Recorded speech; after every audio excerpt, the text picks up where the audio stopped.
There are 3 rules to eliminating an Omega. Make it quick, make it clean, make it look like an accident. Alpha Wayne Norris broke all 3. The massacre in the Blackwood Ravine wasn't quick.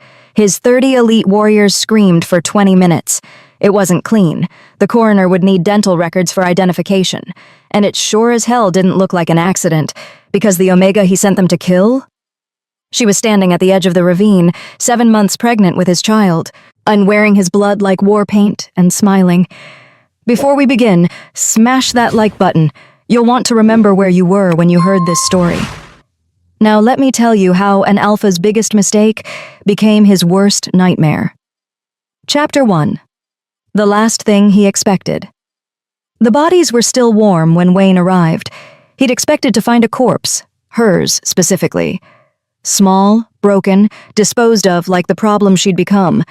Instead, and he found 30 of his best killers scattered across the ravine floor like discarded toys, their blood painting the rocks in patterns that spoke of systematic execution rather than desperate struggle. And standing at the center of it all, backlit by the setting sun, was Beverly Hull. His wife, his mate, his Omega. Except she didn't look like an Omega anymore. Her eyes, once soft brown, always downcast in submission, now glowed silver, and her stance radiated power that made Wayne's wolf whimper despite itself. Blood soaked her torn dress, though he couldn't tell how much was hers versus theirs. 7 months pregnant, and she'd just slaughtered 30 trained warriors. Impossible. "Hello, Alpha," Beverly said, her voice carrying across the ravine with unnatural clarity. "Miss me?" Wayne's beta, Robert Case, shifted nervously beside him. "Your Majesty, how is this possible? She's an Omega, and she can barely shift without pain medication." That had been true. For 2 years, Beverly had been the weakest wolf in their pack.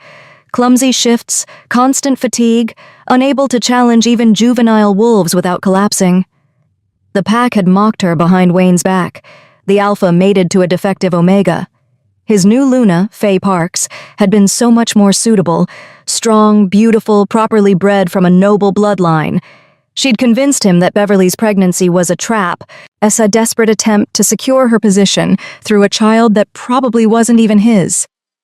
"The baby can't be yours," Faye had whispered 3 nights ago, her lips against his neck in his office. "I've seen the medical reports. An Omega that weak shouldn't be able to conceive at all, let alone carry to term. She's been sleeping with someone else, probably that rogue she was seen talking to at the border." Wayne had wanted to believe Beverly. It had wanted to trust the mate bond that supposedly connected them, but the bond had always felt muted, distant, like trying to hear through water. Faye's bond, on the other hand, burned bright and clear. So he'd signed the execution order, 30 wolves, the best he had. Instructions to make it look like she'd run away, gotten lost, met with tragic accident in rogue territory. Now those 30 wolves were dead, and then Beverly was smiling at him like she'd just won a game he hadn't known they were playing. "You tried to kill me," Beverly said conversationally, descending the rocky slope with impossible grace for someone heavily pregnant. "Tried to kill your own child. That was a mistake, Wayne." He found his voice. "How? You're drugged. You can barely function?" She laughed, the sound sharp enough to cut. "Yes, that's what you thought. What you all thought. Funny thing about poison. Eventually, you build immunity." The word poison hit like a physical blow.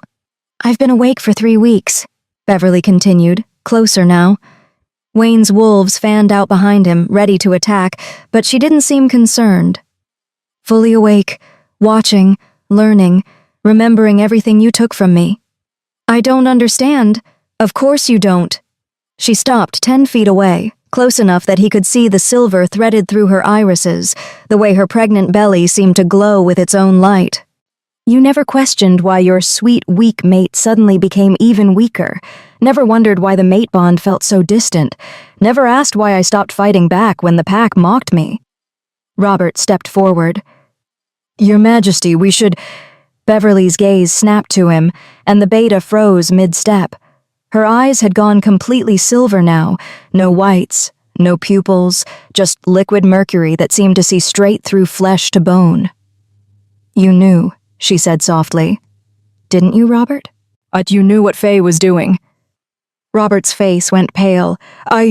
No, I would never." "You gave her the keys to the medical supply room. You falsified reports. You helped her poison me for 2 years." Beverly's voice remained calm, almost gentle, which somehow made it more terrifying. "And when I begged you to investigate why I felt so sick, you told Wayne I was being dramatic, attention-seeking." Wayne's world tilted. "Robert?" His beta wouldn't meet his eyes. "The drug was brilliant." "Oh, really?" Beverly said. "Custom blend. Suppresses Sigma abilities while mimicking Omega weakness. Small doses, nearly undetectable. Added to my food, my water, my medication. For 2 years, you slowly lobotomized me." "Sigma," Wayne repeated. The word didn't make sense. Sigmas were myth. Assassins who could mimic any rank. Legends used to scare children. Beverly's smile widened. "Surprise!" She shifted. The transformation happened faster than Wayne had ever seen. One moment, a pregnant woman, and the next, a massive silver wolf with eyes like molten mercury. But the belly remained, swollen with pup, somehow integrated into her wolf form in a way that shouldn't be anatomically possible. His wolf recognized her then, truly recognized her. And the mate bond that had been muted for 2 years suddenly exploded through his consciousness with devastating clarity. Mate. True mate. Danger. 20 more warriors emerged from the tree line at Wayne's signal, surrounding Beverly's wolf form. 50 wolves total now, all trained killers, all loyal to him. Beverly's wolf laughed. Actually laughed, a sound no wolf should be able to make, and then dozens of shadows detached from the surrounding forest. Rogues, hundreds of them, moving with military precision, and at their head, a massive black wolf wearing a crown of bone. The Rogue Queen. Wayne's blood turned to ice. The Rogue Queen was another myth, a boogeyman used to frighten packs into maintaining border security. Mother, she said calmly. Right on. Mother, she said calmly. Right on time. Mother? My daughter. The Queen's voice resonated with command that made every wolf present, including Wayne, want to bare their throats in submission. Shall we kill them all, or do you have something more creative in mind? Beverly's eyes found Wayne's. I want him alive, she said. I want him to watch what comes next. I want him to understand exactly what he destroyed when he tried to murder his own family. She pulled a detonator from somewhere. He hadn't seen where she'd hidden it, and pressed the button. In the distance, his territory's main wolfsbane mine exploded, the fireball visible even from here. The mine that provided 70% of his pack's income, gone in a heartbeat. Day 1, Beverly said pleasantly. 29 more to go. Then I'm coming for your throne, Wayne. And when I'm done, there won't be enough left of your empire to bury. She turned to leave, rogues closing ranks around her, and Wayne found his voice. Beverly, wait! The baby, our... She looked back over her shoulder, silver eyes blazing. This baby is mine. It was always mine. You tried to kill it, so you don't get to call yourself its father. You don't get to claim any part of what you tried to destroy. Then she was gone, swallowed by shadow and wolf, leaving Wayne standing among the corpses of his warriors, while his pack's future burned on the horizon. Robert finally spoke, his voice shaking. What have we done? Wayne didn't answer. He was staring at the symbol Beverly's rogues had carved into the largest boulder, a silver wolf with 30 slash marks beneath it, a body count, a promise, a countdown to his destruction. And somewhere in his chest, the mate bond he'd ignored for 2 years was screaming that he'd just made the worst mistake of his entire life. Chapter 2. What the Alpha Saw. Wayne couldn't stop staring at the bodies. His elite guard, wolves he'd trained personally, warriors who'd survived 100 battles, reduced to cooling meat. The precision of it haunted him. These weren't kills born of desperation or lucky strikes. Each wound was clinical, efficient, placed with surgical knowledge of wolf anatomy. throat slashes that severed arteries in single strokes, disembowelments that avoided bone to maximize blood loss, spine severances at exact vertebrae that caused instant paralysis before death. She was trained, Robert said quietly beside him. Professionally. This is silent hand methodology. Wayne's head snapped toward his beta. How do you know silent hand methodology? Robert's silence was answer enough. The Silent Hand, assassin guild that supposedly operated in shadows, taking contracts that regular wolves wouldn't touch. Rumors said they stole children, trained them as living weapons, deployed them to infiltrate packs and eliminate targets from within. If Beverly was Silent Hand, that meant, how long have you known? Wayne's voice came out deadly quiet.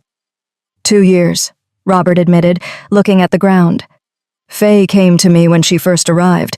Said she was tracking a Silent Hand operative who'd infiltrated your pack.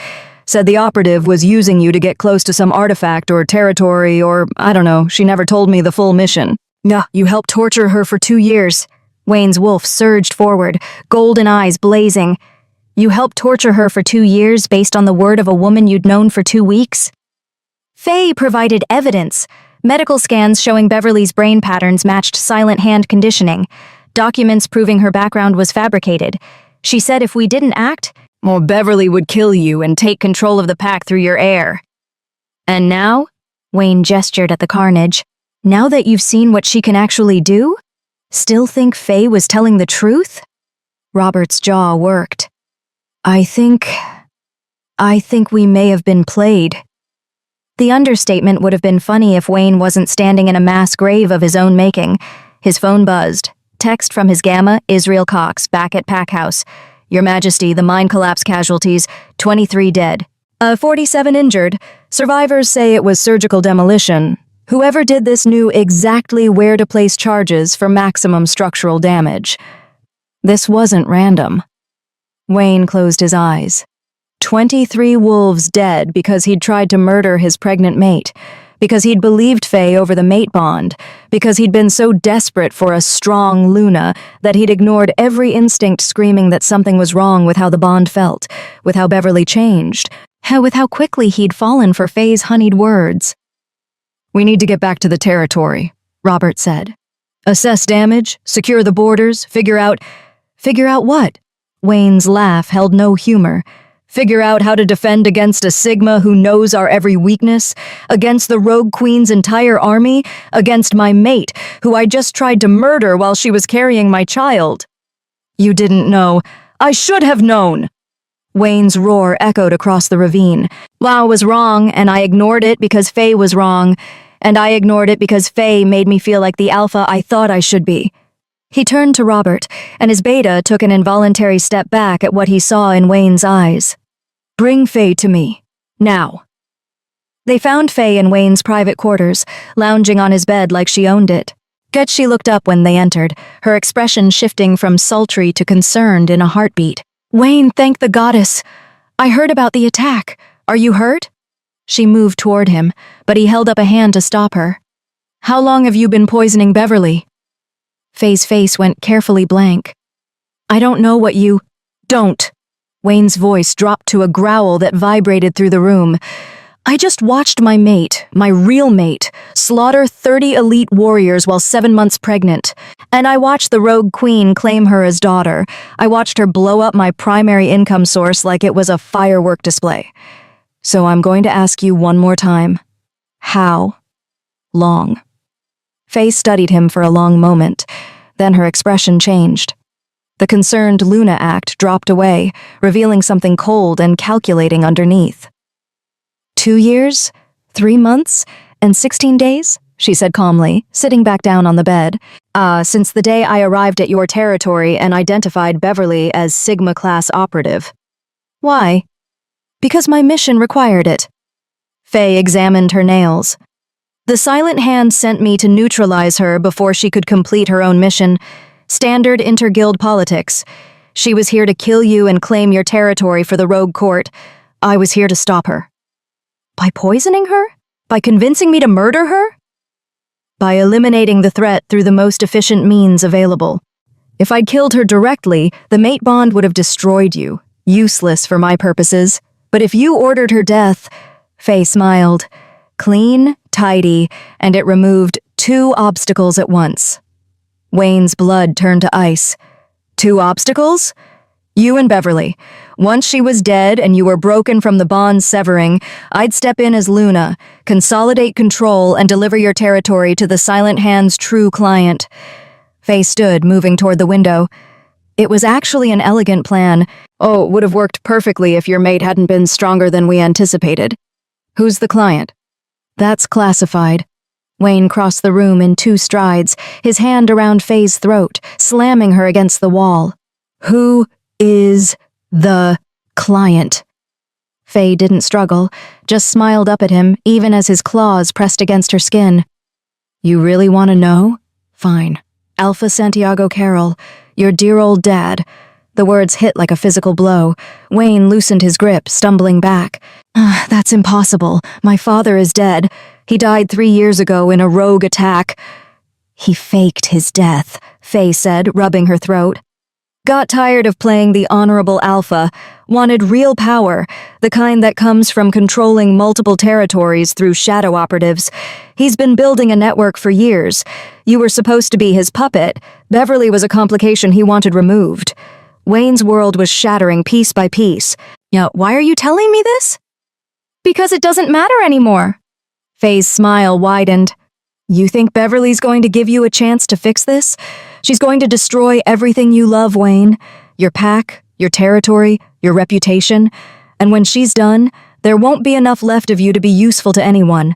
Not to your father, not to the Silent Hand, not even to yourself. She moved toward the door. I'm leaving. My mission's a failure. And staying here means dying when Beverly makes her next move. But I'll give you some free advice. She's not the mate you remember. The drugs didn't just suppress her abilities, they suppressed her personality. The real Beverly? She's cold, efficient, and completely detached from emotions like love or mercy. The woman you fell for was a ghost, and the ghost is gone. Faye paused at the doorway. Oh, and one more thing. She's not going to stop at 30 days. That's just psychological warfare.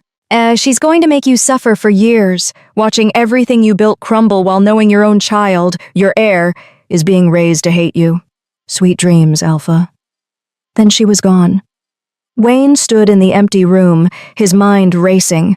His father was alive. Faye was an enemy operative. Beverly was a trained assassin carrying his child while planning his systematic destruction.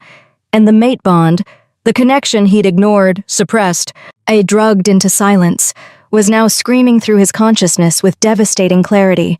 Every emotion Beverly felt, he felt echoed through their link. Her rage, her pain, her absolute determination to make him pay. But underneath it all, buried so deep he almost missed it. Grief. She was grieving what they'd had, what they'd lost, what he'd destroyed when he signed that execution order, which meant some part of her still cared, which meant maybe, possibly, there was a chance to... The pack house exploded. Not the whole thing, just the eastern wing, where Wayne stored his financial records, territory deeds, and pack archives. The explosion was precisely calculated to destroy documents without killing wolves. His phone buzzed. Unknown number. Text message. Day 2. Your history erased. 28 more to go. Wayne looked out the window at his burning pack house, at wolves running to contain the damage, yes, at the chaos spreading through his territory like cancer. Beverly wasn't just coming for his throne, she was coming for everything, and he had 28 days to figure out how to survive a war against the mate he'd tried to murder. Chapter 3. The Sigmas Past. The rogue court wasn't what Wayne had imagined. He'd always pictured rogues as savage, living in caves or makeshift camps, surviving on scraps and violence. Instead, Beverly led him through an underground fortress carved into a mountain's heart, complete with running water, electricity, and architectural sophistication that rivaled his own pack house. Wait, no, Wayne wasn't there. Beverly was. But through the mate bond, newly awakened and impossibly strong, he could feel everything she felt, see fragments of what she saw. The drugs that had muted their connection for 2 years had apparently been doing more than just suppressing her abilities. They'd been blocking the bond's natural intensity. Now, with the poison finally purged from her system, the connection between them was overwhelming. Wayne sat in his office, barely functional, while his consciousness rode passenger in Beverly's mind. Beverly walked through carved stone corridors, and her hand resting on her swollen belly as rogues bowed when she passed. Not the jerky, forced bows of subordinates fearing punishment, but genuine respect. "My daughter," Queen Maria Garner's voice echoed through a vast throne room. The rogue queen was smaller than Beverly expected, barely 5'5", but her presence filled the space like physical pressure. 23 years. I thought you were dead." Beverly's throat tightened. Through the bond, as Wayne felt her confusion mixing with desperate hope. "Mother? They took you when you were 5. Maria descended from her throne, moving with predatory grace. 12 assassins, silent hand operatives. They burned our summer house, killed your father, and took you while I was away negotiating with the Northern Pax.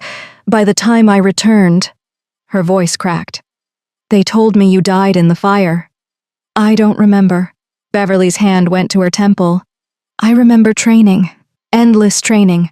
Yeah, pain. Being told that emotions were weakness, that attachment made you vulnerable, that the only thing that mattered was completing the mission. They conditioned you." Maria's hands cupped Beverly's face with surprising gentleness. "The silent hand steals children, breaks them, rebuilds them as weapons. You're not the first child I've lost to them, but you're the first I've gotten back." "I'm not back," Beverly said quietly. "I'm broken. The conditioning, the drugs, Her voice dropped to a whisper. "I loved him, Mother. Despite the training, despite knowing I was sent to kill him, I actually loved Wayne, and he tried to murder our baby." Through the bond, Wayne felt his heart shatter all over again.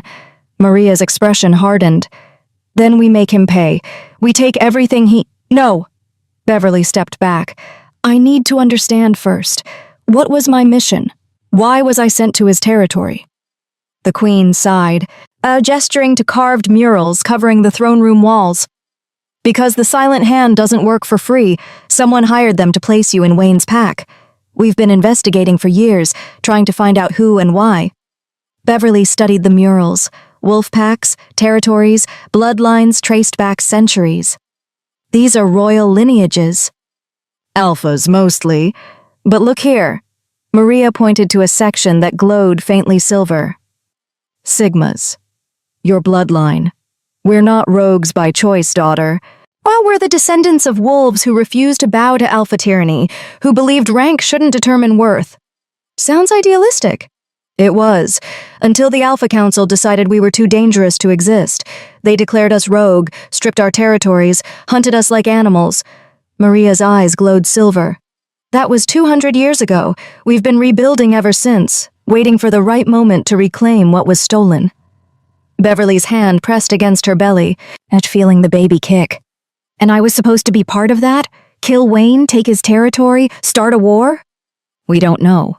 The Silent Hand's actual mission for you is still classified. But I suspect— Maria hesitated. I suspect you were never meant to succeed. I think someone wanted you to fail. What? Think about it. They conditioned you to be an efficient killer, then sent you to infiltrate and assassinate one of the most powerful alphas in the region. But they didn't account for the mate bond, did they? Didn't prepare you for what happens when a Sigma bonds with an alpha. Beverly's breath caught. The baby. Exactly. A Sigma-Alpha hybrid. First one in recorded history. That kind of power. Maria moved to a window overlooking the underground city. That kind of power could unite kingdoms or destroy them. Whoever hired the Silent Hand wanted to create that hybrid, then control it.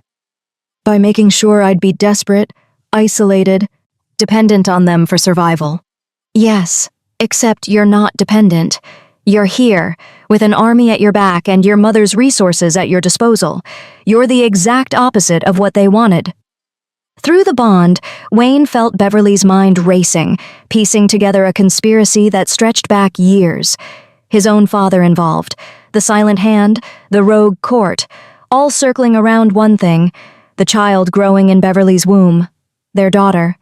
A young wolf entered, barely 18, Saw with nervous energy that screamed newly turned. "My queen, the healers request the princess's presence. They need to examine the pup." Princess? They were calling Beverly Princess. Maria nodded. "Go. We'll discuss strategy after you've rested." Beverly followed the young wolf through corridors to a medical wing that rivaled any pack hospital. 3 healers waited, led by an elderly woman whose eyes held ancient wisdom. "Sit, child," the head healer commanded, and Beverly obeyed. Let's see what you're carrying." Gentle hands examined Beverly's belly, and Wayne felt her wince through the bond as healer magic probed inside. The sensation was invasive but not painful, like light searching through darkness. "Goddess, preserve us," the healer breathed. "This child, what's wrong?" Beverly's fear spiked, and through the bond, Wayne felt his own panic rising. "Nothing's wrong. Everything's impossible." The healer looked up with wonder. "You're carrying a daughter. Oh, that much is clear. But her power signature?" She pressed her hand flat against Beverly's stomach. "She's both Sigma and Alpha. Fully both, not a hybrid. As if 2 complete wolves exist in one body." "Is that dangerous?" "We don't know. It's never happened before. But I can tell you this. She's aware. Already aware. Most pups don't develop consciousness until weeks after birth, but this one?" The healer's eyes glowed briefly silver as she communed with whatever magic she possessed. She knows you. Knows her father through the bond. Knows she's being fought over." Beverly's hand covered the healer's. "Can she hear me?" "In a fashion." Beverly closed her eyes, and Wayne felt her mental voice reach inward. "I'm sorry, baby girl. I'm sorry you're caught in this mess, but I promise, I will keep you safe, no matter what it costs." The baby kicked, hard, and the healer laughed. "She heard you, and she agrees. She's got your fire, this one." After the examination, Beverly was led to private quarters, a suite carved from living rock, with furniture that looked grown rather than built. She collapsed onto the bed, exhaustion finally catching up. Through the bond, Wayne tried to send something, an apology, a plea, anything. But Beverly's mental walls slammed down, blocking him out. Not completely, though. He could still feel her emotions, the grief, the rage, the bone-deep exhaustion. And underneath it all, the faintest whisper of the love she'd once felt for him, buried so deep he almost missed it. Back in his office, Wayne opened his eyes to find Robert standing over him, looking concerned. "Your Majesty, you've been sitting there for 3 hours. I thought you'd had a stroke." "The bond," Wayne managed. "I can feel her, see through her eyes sometimes. She's at the rogue court." Robert's expression darkened. That shouldn't be possible. Mate bonds don't work like that unless they're completed." "Ours was completed. 2 years ago, traditional ceremony." Wayne rubbed his temples. "The drugs just suppressed it to the point where we both forgot what a real bond feels like." "What did you see?" Wayne told him everything. The rogue court's sophistication, the queen being Beverly's mother, the conspiracy involving the silent hand, the baby being some kind of unprecedented hybrid.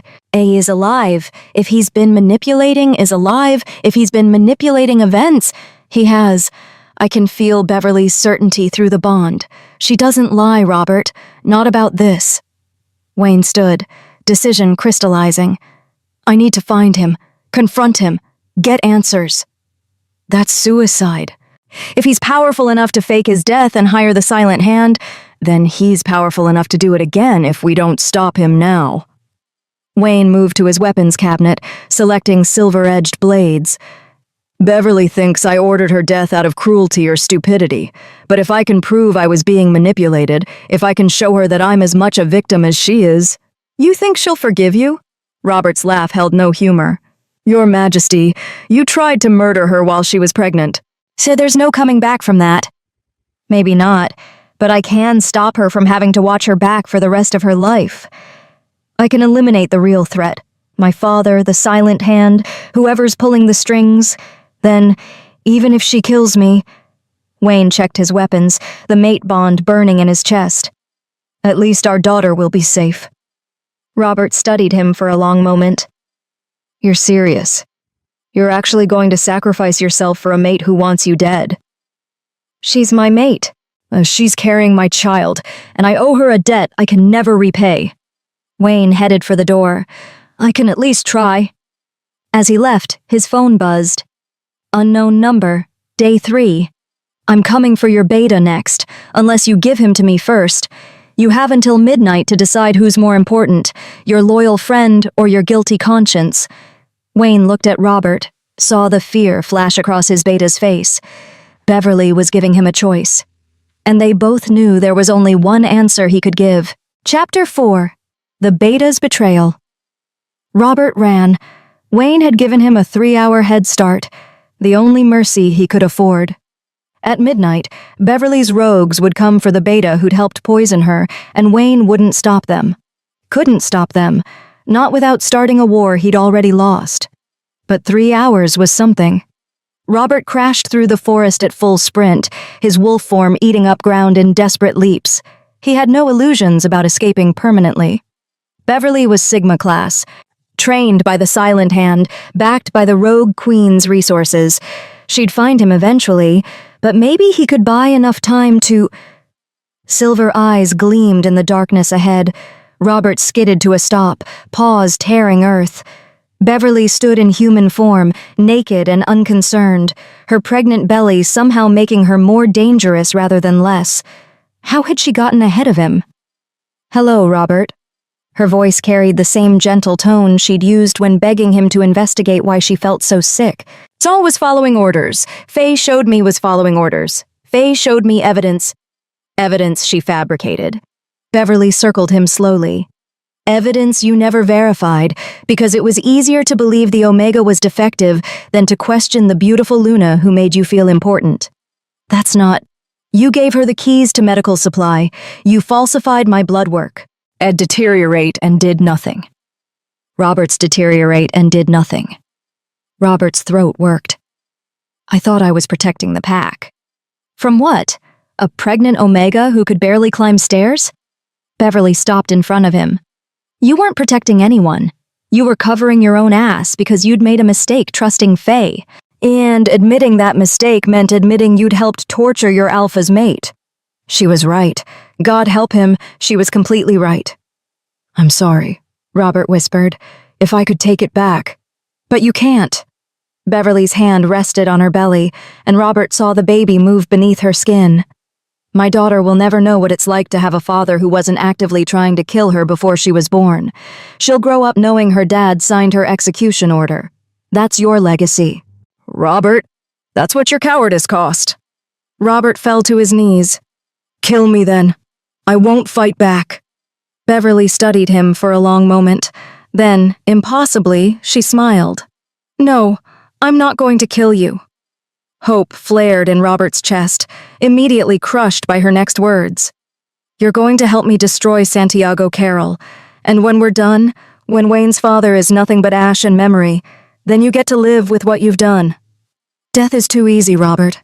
You're going to suffer. She pulled a phone from nowhere. Where had she been hiding it? And tossed it to him. Call Wayne. Tell him you've decided to cooperate. Tell him you're going to help me find Santiago. Robert caught the phone with shaking hands. And if I refuse? Then I'll let the Silent Hand know you've been leaking their operational details to the Rogue Court. They tend to handle traitors creatively. I hear they start with the fingers. She wasn't bluffing, and Robert could see it in her silver eyes. She'd become something beyond mercy or cruelty. She was pure calculation now, every action serving a strategic purpose. He dialed Wayne. Wayne answered on the first ring. Robert? I'm alive. Robert's voice cracked. She's offering a deal. Through the phone, he heard Wayne's exhale of relief. What kind of deal? I help her find Santiago. In exchange, she doesn't kill me or hand me over to the Silent Hand. Robert met Beverly's eyes. She wants him, Wayne. Your father. Says he's the real target. Silence on the line. Then, put her on. Robert held out the phone. Beverly took it, pressing it to her ear. Hello, husband. Wayne's voice came through, rough with emotion Robert had never heard from his alpha before. Is our daughter safe? The question seemed to surprise Beverly. She glanced down at her belly. Yes. And you? Are you safe? Why do you care? Because you're my mate. Wayne's voice broke. Because I can feel you through the bond now, feel everything I ignored for 2 years, your pain, your fear, your grief, and I can't, Beverly, I can't breathe knowing I caused that, knowing I tried to. Stop. Beverly's hand tightened on the phone. Don't do that. Don't pretend you suddenly care because the bond's awake. I always cared. The drugs made me forget how much. The drugs made you forget I'm a person? Beverly's laugh held razor edges. It made you forget that murdering your pregnant mate might be wrong? No. Faye made me forget. My father made me forget. The conspiracy made me forget. Wayne's voice strengthened. But I remember now, and I'm going to fix this. You can't fix this.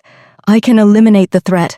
I can find Santiago, make him answer for what he's done, ensure our daughter never has to worry about the silent hand coming for her. Beverly was quiet for a long moment. Through the bond, Robert could see her face. What where Santiago might be hiding? I'll do where Santiago might be hiding. I'll do better. I'll take you to him. No. Beverly. No. Her voice turned to steel. You don't get to be the hero here. You don't get to sacrifice yourself and make me watch. You stay in your territory, deal with the mess you've created, and let me handle Santiago. He's my father. My responsibility. He tried to kill your child. That makes him my responsibility. Beverly's free hand pressed against her belly, and Robert saw her wince. I'm the one carrying the hybrid he wants to steal. I'm the one he's been hunting for 23 years. This ends with me, not you.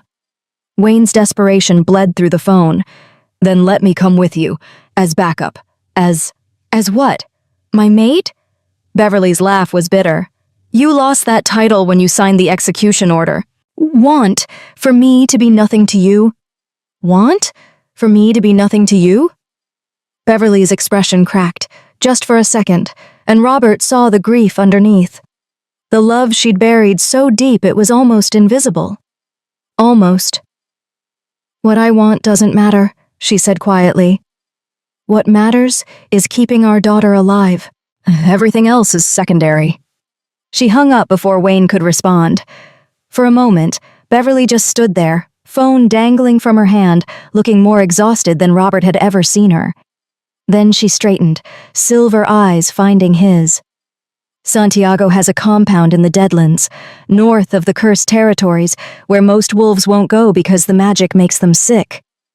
She pulled clothes from a bag hidden nearby, again, where had that come from, and dressed efficiently.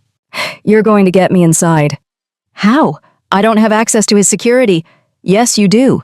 You've been sending him reports every week for 2 years. Supply manifests, pack movements, Wayne's emotional state.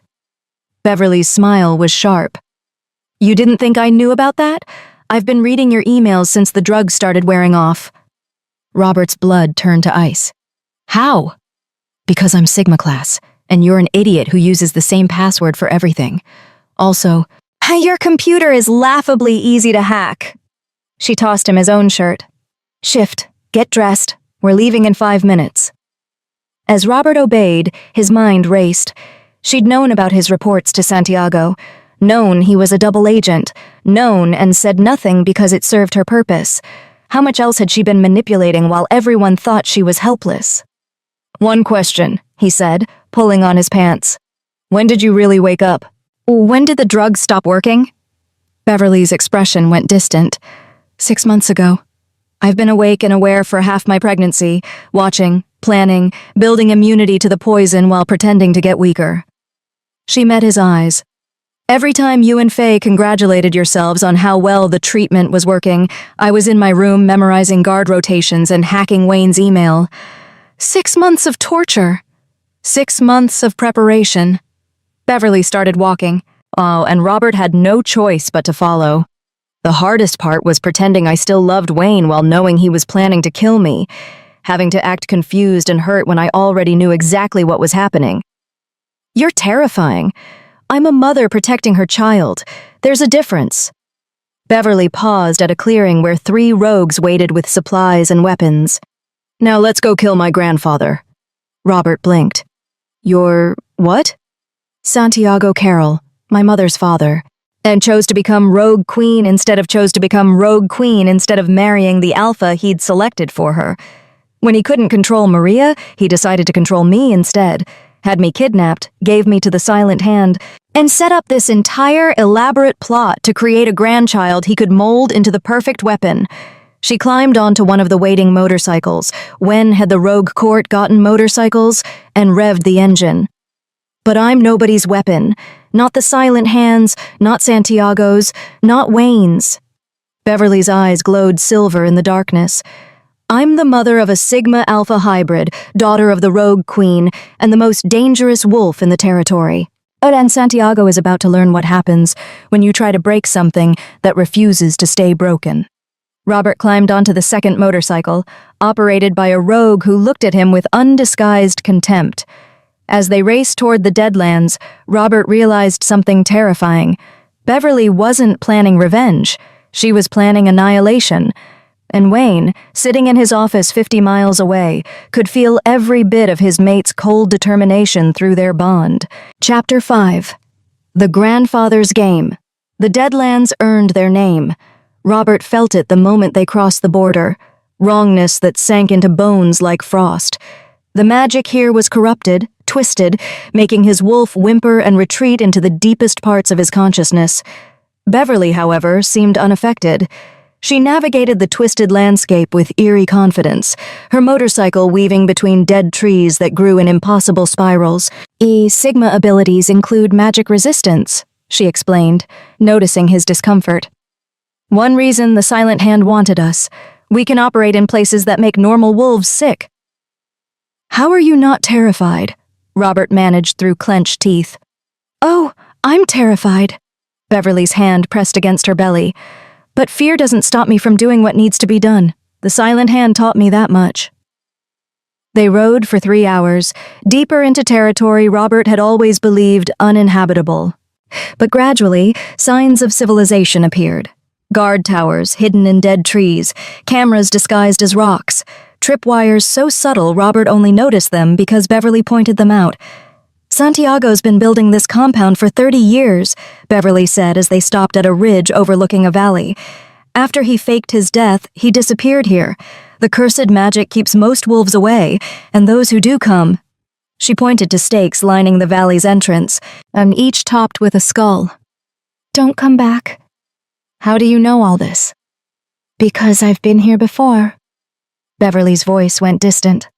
"The Silent Hand brought me here when I was 12. Santiago wanted to see the granddaughter he'd had kidnapped, make sure I was being properly conditioned. I remember him telling my handlers that I needed to be broken more thoroughly, that I still had too much of my mother's defiance." Robert heard the rage underneath her calm tone. "He watched them torture you." "He ordered specific techniques, said Rogue Queen blood was too strong, needed to be suppressed before I could be useful." Beverly's silver eyes never left the compound below. "He's the reason the Silent Hand focused so heavily on emotional conditioning. Every time I showed attachment to another trainee, they'd kill that person in front of me. By the time I was 16, I'd learned not to care about anyone. But you cared about Wayne. That was the mission failure." Beverly's smile was brittle. "I was supposed to seduce him, get close, eliminate him once I had access to his territory and resources. The mate bond wasn't in the plan. The Silent Hand didn't know we were fated mates. That kind of thing doesn't show up on background checks." She paused, one hand pressed against her stomach as the baby kicked. When the bond snapped into place during our first meeting, I panicked, tried to run, but Wayne was so kind, so patient, so different from every wolf I'd ever known. And I thought," her voice cracked, "I thought maybe I could have something real. Maybe I could escape my conditioning, be someone other than a weapon." Then Faye arrived, and Santiago activated his backup plan. If I wouldn't kill Wayne, he'd make Wayne kill me, after I'd carried his grandchild to term. 2 birds, 1 execution order." Robert swallowed hard. "Beverly, I know nothing I say can fix what I did, but..." "You're right," It can't, so save your apologies and focus on surviving the next few hours. Beverly climbed off her motorcycle, signaling the rogues with her. Santiago knows we're here. He's known since we crossed into the Deadlands. This entire approach has been monitored. Then why hasn't he attacked? Because he wants to talk, or wants to offer me a deal. Beverly checked her weapons. Silver knives, no guns. Guns were useless in the Deadlands. The corrupted magic interfered with mechanisms. He thinks he can convince me to hand over the baby in exchange for power, territory, revenge on Wayne. He thinks I'm still the broken 12-year-old he helped create. She smiled, and Robert saw the predator underneath. He's wrong. They approached the compound on foot, hands visible, weapons sheathed. All guards materialized from shadows, wolves so heavily scarred they barely looked alive. Silent hand operatives, Robert realized. The elite ones who'd survived decades of impossible missions. The guards didn't attack, just formed an escort that led them deeper into the compound. Buildings emerged from the cursed landscape, constructed from materials that seemed to absorb light. In the center stood a fortress that looked grown rather than built, and its walls pulsing with the same sick magic that permeated the entire territory. Inside, the wrongness intensified. Robert's stomach churned, his wolf screaming to flee. But Beverly walked calmly, her pregnant form somehow more commanding than threatening. They were led to a throne room, because of course Santiago had a throne room, where an old wolf waited. Santiago Carroll looked nothing like Wayne. Where his son was tall and powerfully built, Santiago was lean, almost frail, and with white hair and eyes that held centuries of accumulated cruelty. But the alpha aura radiating from him made Robert's knees weak. "Granddaughter," Santiago said warmly, as if they were meeting for tea instead of the finale of a decades-long conspiracy. "You've grown beautifully. And carrying my great-granddaughter, I see. How wonderful." "Grandfather." Beverly's voice held no warmth. "You look well for a dead man." Santiago laughed, descending from his throne. "Death is just another tool. All with your plans." "Plans that included with your plans. Plans that included having me kidnapped and tortured." "Trained," Santiago corrected gently. "I had you trained. There's a difference. Your mother was too soft, raised you with ridiculous notions about rank equality and emotional bonds. I simply corrected those deficiencies." Beverly's hand pressed against her belly. Chom and Robert saw her struggle to control her rage. "You stole my childhood.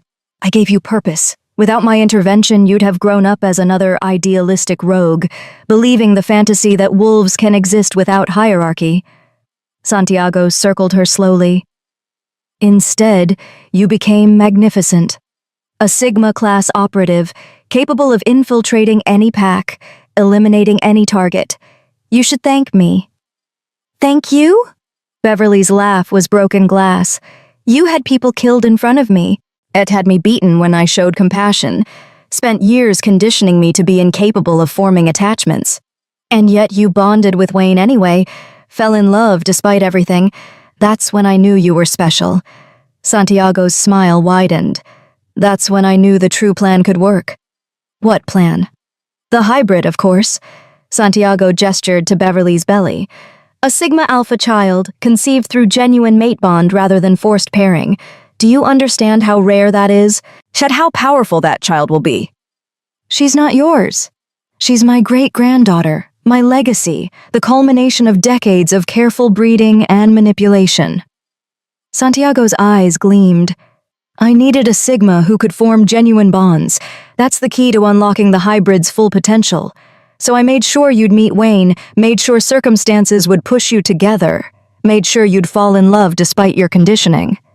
Beverly's expression went blank. "You orchestrated everything. The silent hand mission, your placement in Wayne's pack, even phase arrival, all carefully timed." Santiago looked genuinely proud. "When you fell for Wayne despite your training, I knew it was working. The mate bond would create a child powerful enough to unite all territories under my control." "Under your control?" "Well, the child will need guidance, and you, dear granddaughter, will need support raising such a powerful pup. I can offer that. Territory? Resources. protection from those who'd see the hybrid dead. Santiago extended his hand. "Give me the child. Let me raise her properly. In exchange, I'll give you everything you've ever wanted. Revenge on Wayne, destruction of the pack that tried to kill you, even your mother's head if you desire it." Beverly stared at his outstretched hand. For a long moment, she didn't move. Then she threw her head back and laughed. The sound echoed through the throne room, and Robert saw Santiago's expression flicker with uncertainty. "You really think," Beverly managed between laughs, "that I'd give you my daughter after everything you've done? I'm offering you power. I don't want power. I want my daughter to be safe, and the biggest threat to her safety is standing right in front of me." Beverly's laughter died, leaving something cold and final in its place. "You're not getting her, Santiago. My operatives, in territory that weakens my operatives, in territory that weakens normal wolves to the point of helplessness. You have no leverage here." "Don't I?" Beverly's smile was sharp. "You said it yourself. I'm Sigma class. Magic resistance is built into my abilities.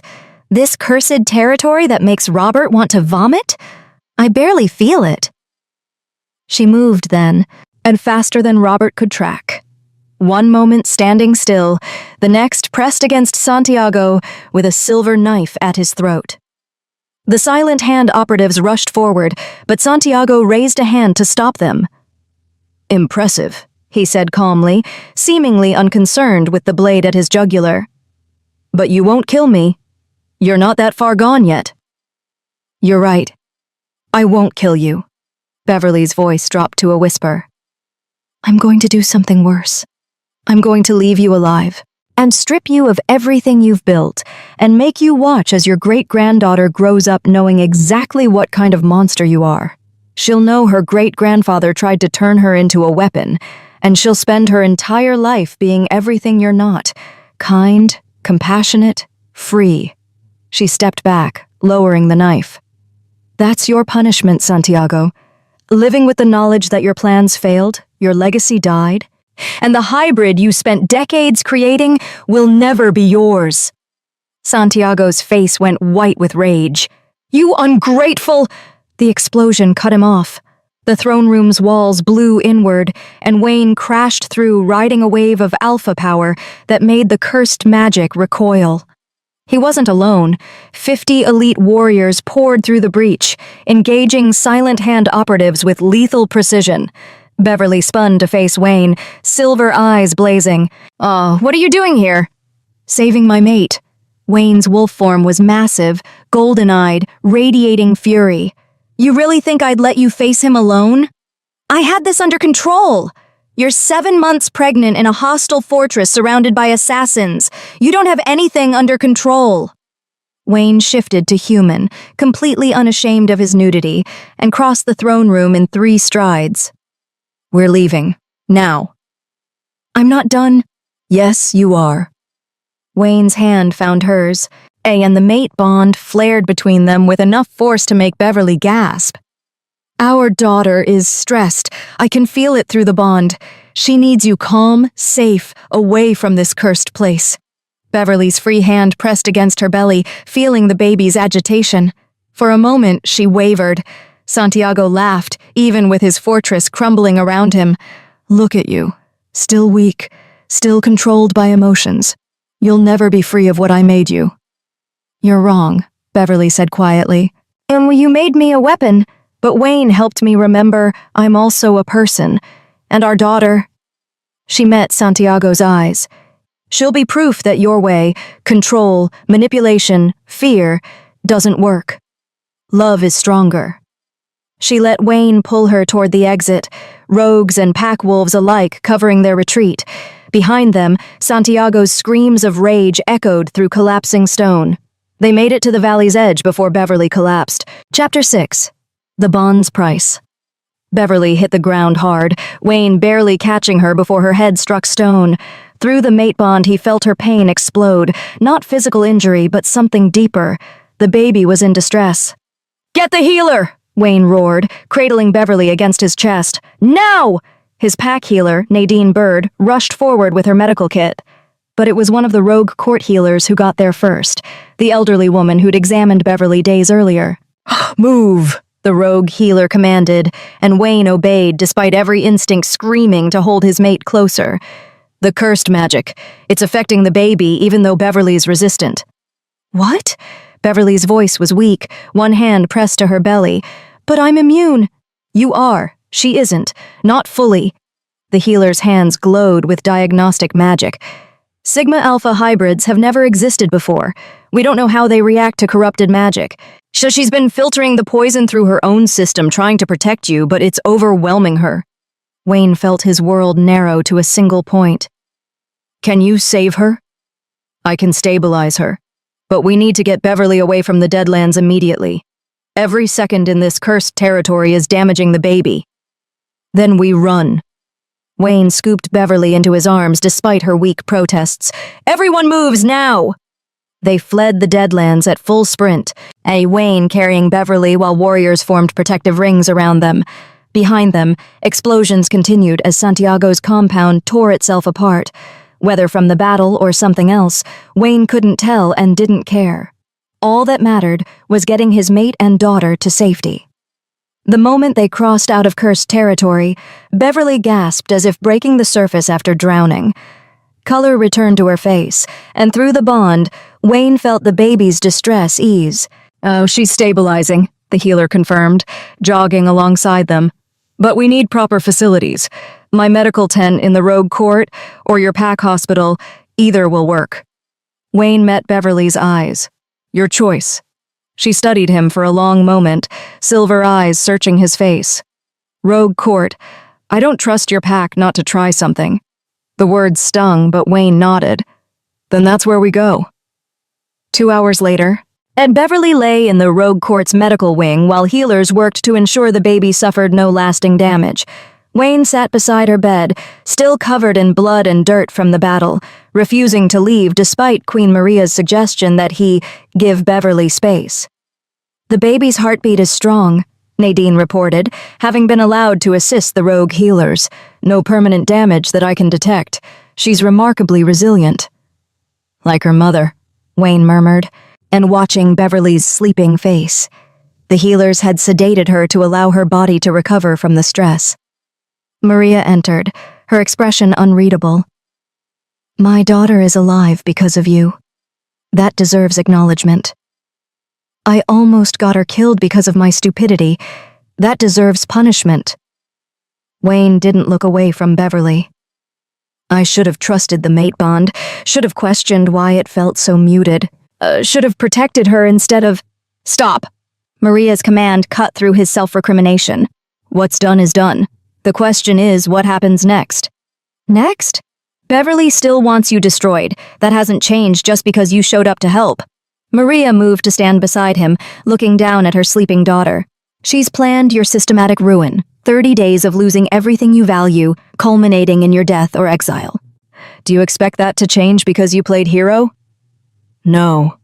Wayne's voice was hollow.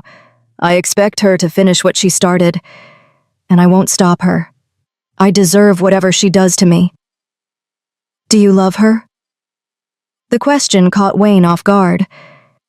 Yes. More than I knew it was possible to love someone. The drugs blocked so much, made me forget what the mate bond really feels like. Now that it's clear, he touched Beverly's hand gently. It's like breathing after years of suffocation. She's everything, and I nearly destroyed her. Then you have a choice to make. Maria's eyes glowed silver. You can accept her revenge, let her tear your pack apart, die knowing you deserved it, or you can fight for her. Fight? She doesn't want— I didn't say fight against her. I said fight for her. Maria's smile was sharp. Santiago is still alive. The silent hand is still operational. Faye escaped and is likely reporting to handlers as we speak. Beverly may have won this battle, but the war is far from over, and she can't fight it alone, not while pregnant and protecting a hybrid that every major power will want to control. Wayne straightened. What are you suggesting? I'm suggesting you prove you've changed, not with words or grand gestures, but with action. Help her destroy the threats to our granddaughter. Show her you're worthy of being called her mate, not because the moon goddess says so, but because you've earned it. And if she still wants me dead when it's over, then you die knowing you at least tried to make things right. Maria moved toward the door, pausing at the threshold. But I think you'll find Beverly is more complicated than she appears. Yes, she wants revenge. Yes, she's angry. But underneath all that rage, she's grieving what you had, what she thought you had. Give her a reason to hope again and you might be surprised. After Maria left, Wayne sat in silence, and holding Beverly's hand, and feeling their daughter move through the bond. The baby, their baby, was aware in ways that shouldn't be possible. He could sense her consciousness touching his through the mate bond, curious and cautious, trying to understand who he was. I'm your father, he thought, hoping somehow she could hear. And I'm sorry. I'm so sorry I tried to hurt your mother. I'm sorry I didn't protect you. But I swear on my life, I'll spend every day from now on proving I deserve to be your dad. The baby kicked, a sharp jab that made Beverly wince even in sleep. Through the bond, Wayne felt a complex emotion from his daughter. Not forgiveness, exactly, but acknowledgement. She'd heard him, understood on some instinctual level. It was a start. Beverly's eyes opened hours later, finding Wayne still sitting vigil beside her bed. You're still here, she said, voice rough from sleep. Where else would I be? Anywhere but near me. Beverly tried to sit up, wincing. How long was I out? 6 hours. The healers said you needed rest after the cursed magic exposure. Wayne helped her adjust pillows, ignoring her flinch at his touch. Our daughter is fine. Strong, His voice cracked. She's incredible, Beverly. Don't.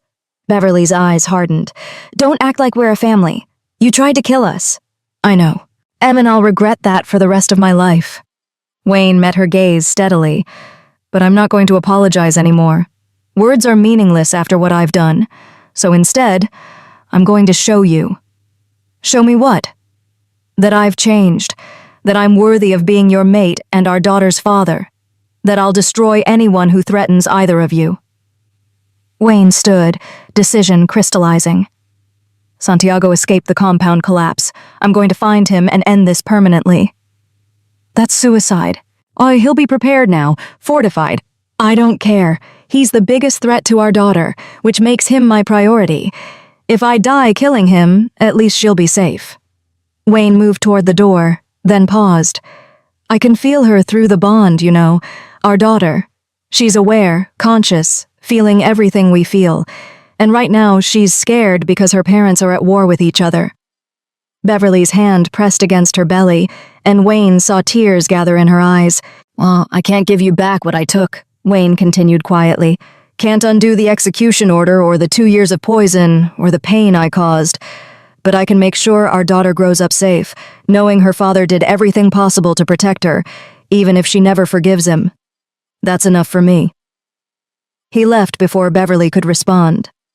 In the hallway, he found Robert waiting with a grim expression. The scouts found Santiago's trail, Robert reported. He's heading north, and toward the Silent Hand's main compound. If he reaches it, he won't. Wayne's eyes glowed gold. Gather every warrior willing to follow me into enemy territory. We end this tonight. Your Majesty, the Silent Hand compound is legendary for its defenses. No one who's attacked it has survived. Then I'll be the first.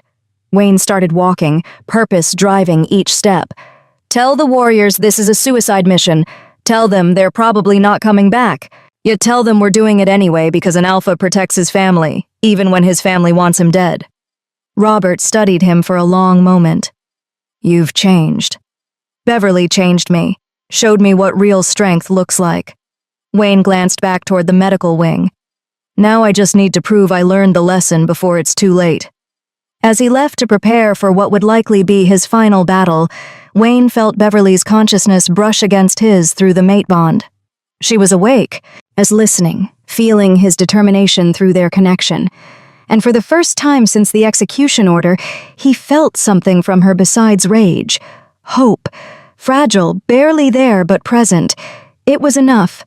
In the medical wing, Beverly sat upright despite the healer's protests, one hand on her belly and the other pressed against her chest where the mate bond burned. Wayne was going to get himself killed trying to protect her.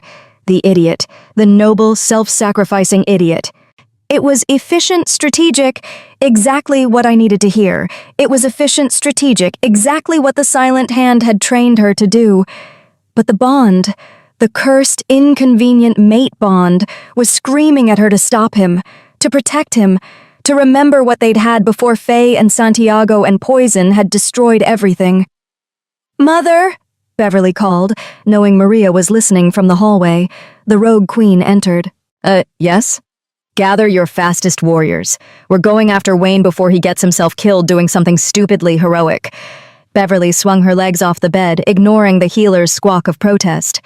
"Because apparently, I'm too idiotic to let my mate die, even after everything he's done." Maria smiled.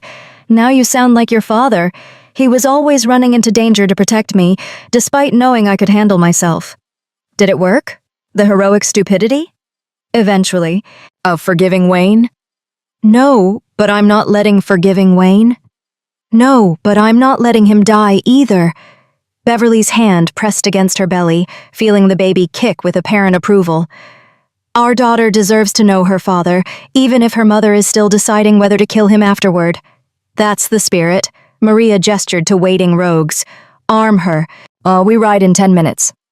As Beverly prepared for what would likely be the most dangerous mission of her life, she felt Wayne through the bond, determined, terrified, absolutely committed to dying if it meant keeping her and their daughter safe. The idiot actually loved her, still loved her, even after everything.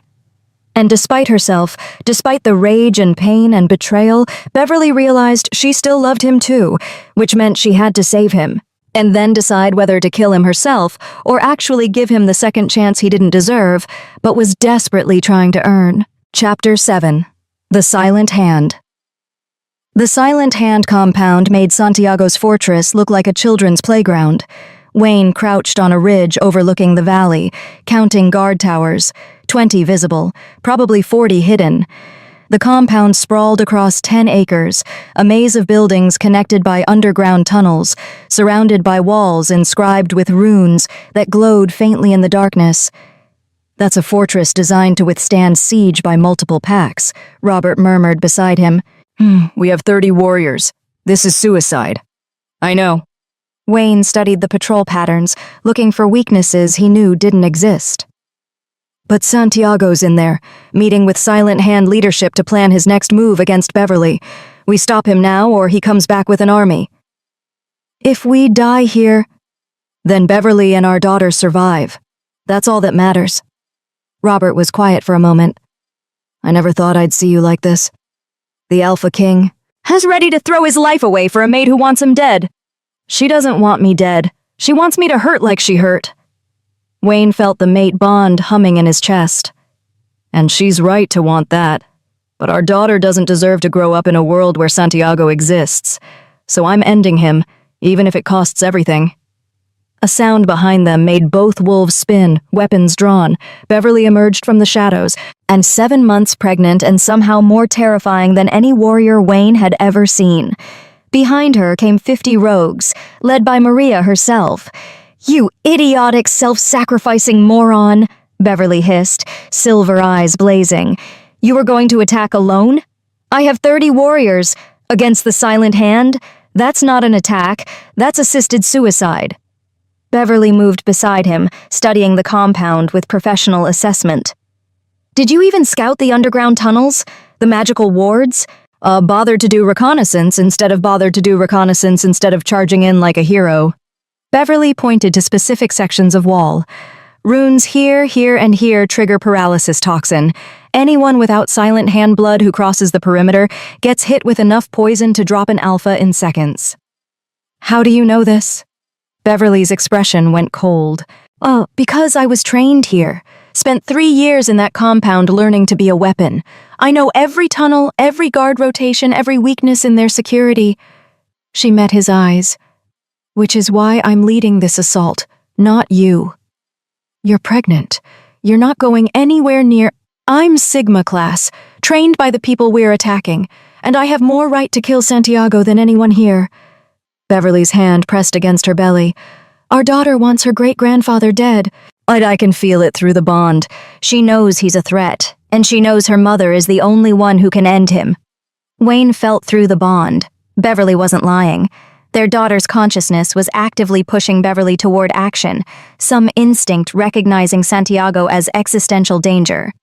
"Together then," Wayne said finally. "We go in together." "No, you and your wolves create a distraction at the main gate.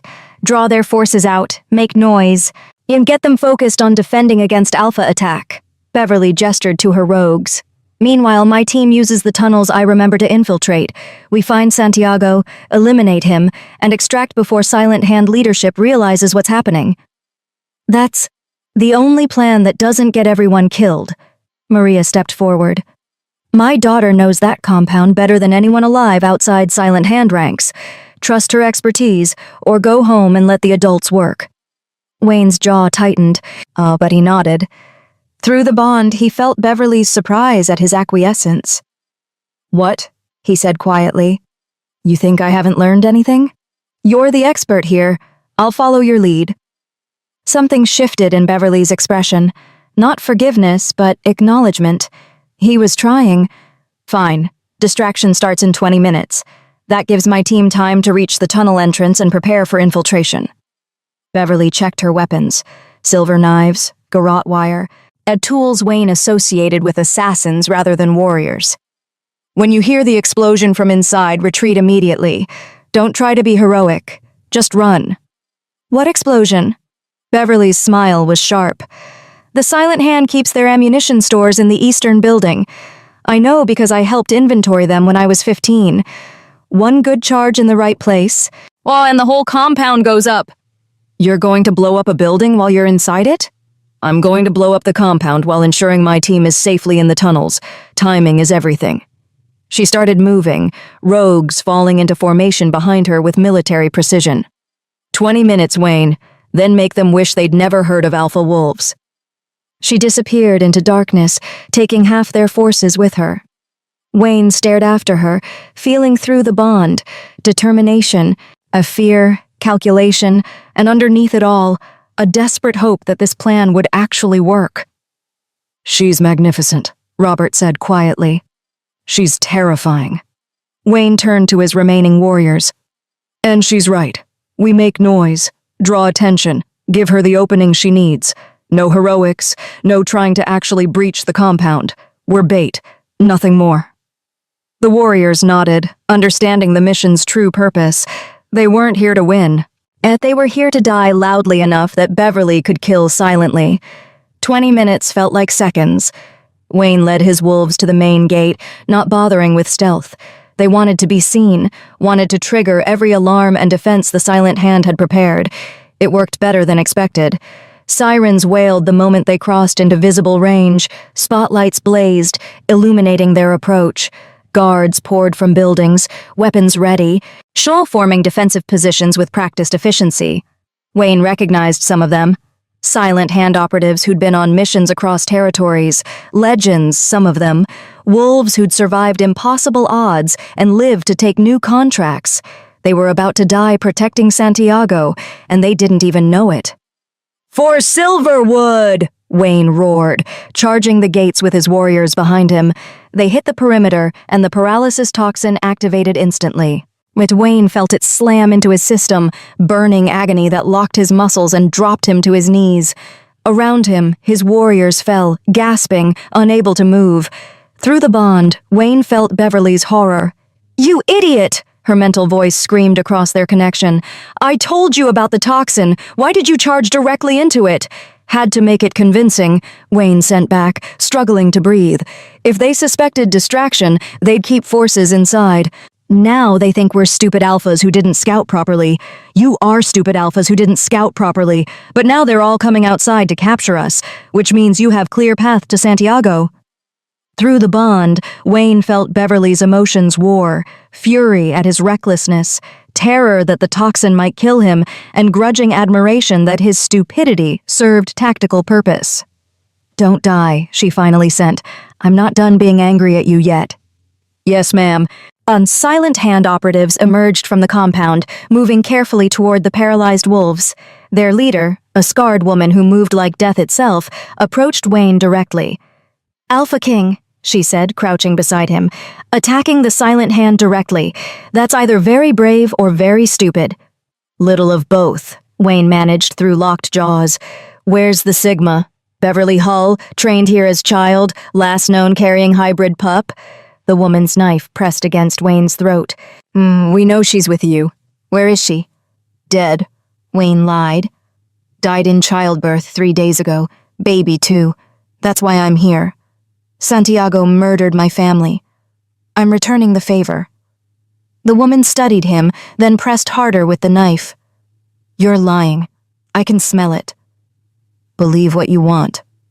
Wayne met her eyes steadily. But check the perimeter. If Beverly was here, you'd know. Sigma class doesn't hide well when pregnant. Too distinctive a scent. The woman hesitated, clearly uncertain. Oh, she gestured to nearby operatives. Sweep the area. Full perimeter check. If the Sigma is here, find her. Guards dispersed, leaving the compound's interior less defended. Beverly's mental voice touched Wayne's consciousness. I'm in. Eastern tunnel, approaching ammunition stores. 3 minutes. Make them count. Through the bond, Wayne watched through Beverly's eyes as she navigated tunnels she'd memorized years ago. Her rogues moved like ghosts, eliminating guards silently, as leaving no trace of their passage. They found Santiago in the central chamber, meeting with Silent Hand leadership as expected. 6 wolves surrounded him, all legendary operatives, all capable of killing dozens of regular warriors. Beverly didn't hesitate. She triggered the charges she'd placed throughout the ammunition stores, set the timer for 2 minutes, and burst into the chamber with rogues flooding behind her. The battle was chaos. Silent Hand operatives moved with efficiency that would have overwhelmed normal wolves. But Beverly wasn't normal, and her rogues were Rogue Court elite, trained by Maria herself, chosen for capability rather than bloodline. Beverly fought like the weapon Santiago had tried to create, except directed by her own will rather than his manipulation.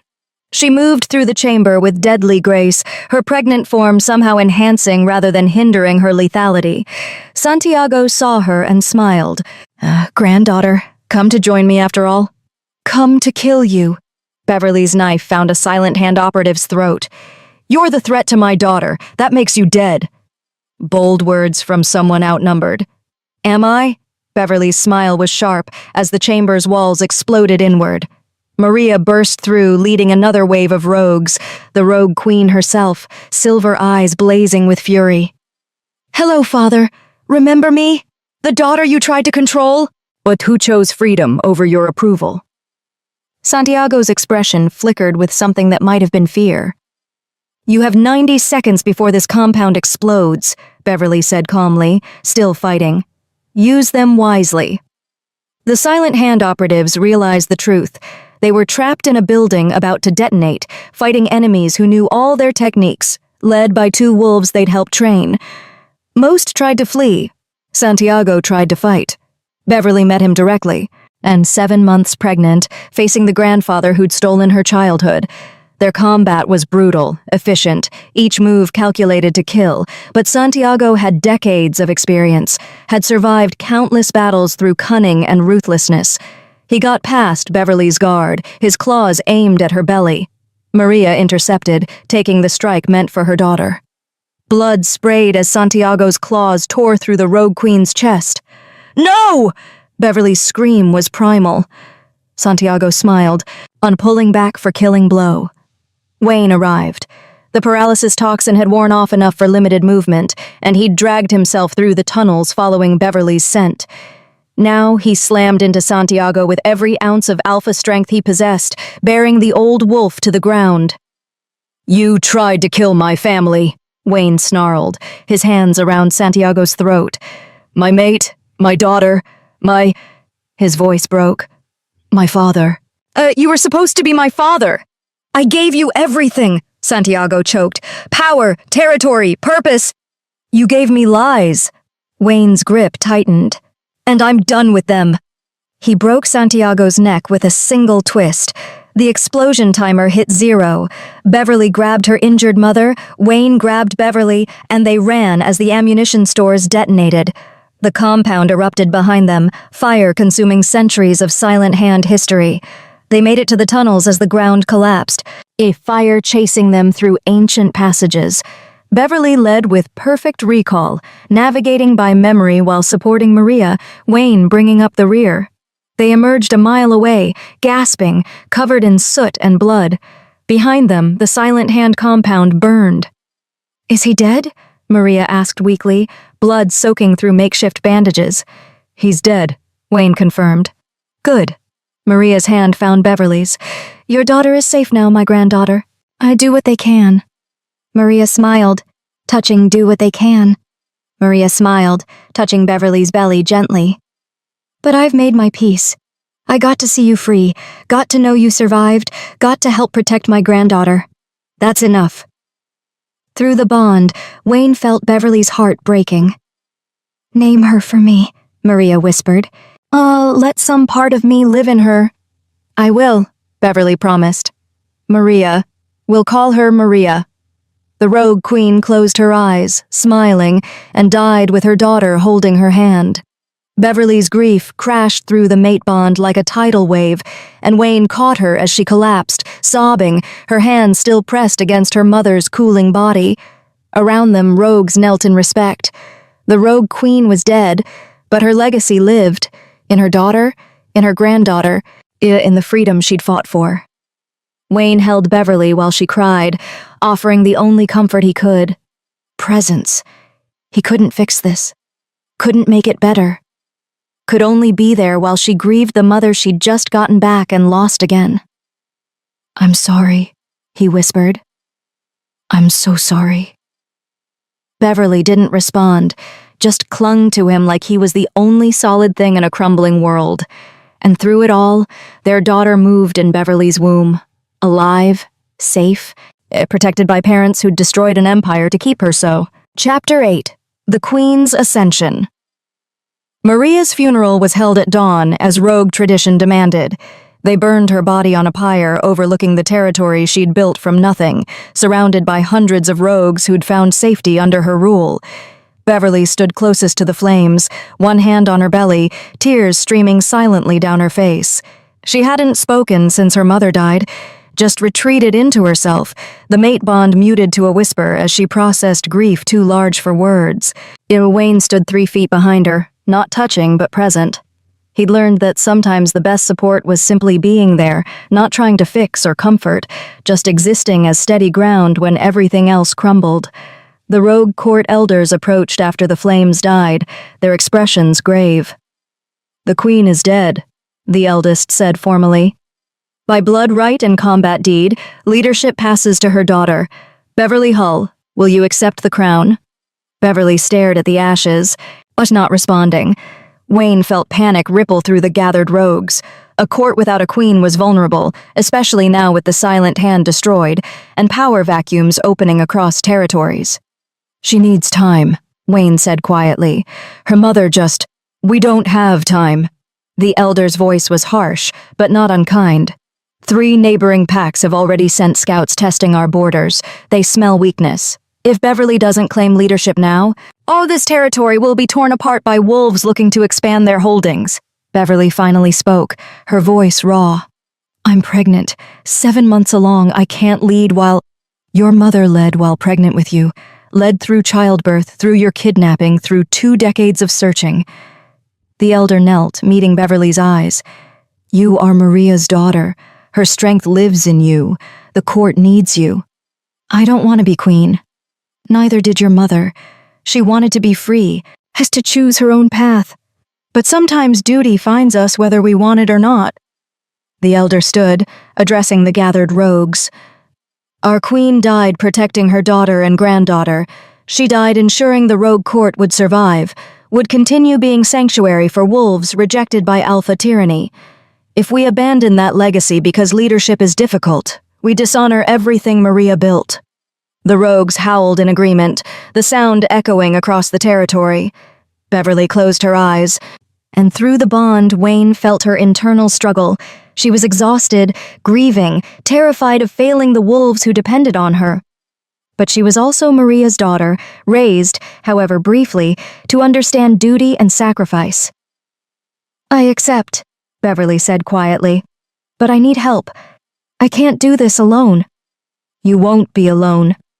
The elder produced a silver crown, simpler than Maria's ornate version, designed for a queen still growing into her power. "Your mother had advisors, warriors, two wolves who believed in her vision. They're still here, still committed to the rogue court's purpose." The crown settled on Beverly's head, and something shifted.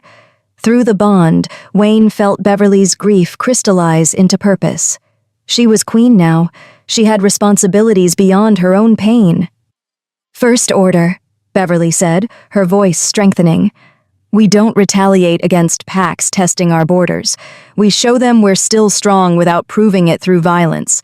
Double patrols, fortified defenses, but no aggression unless attacked directly." The elders nodded approval.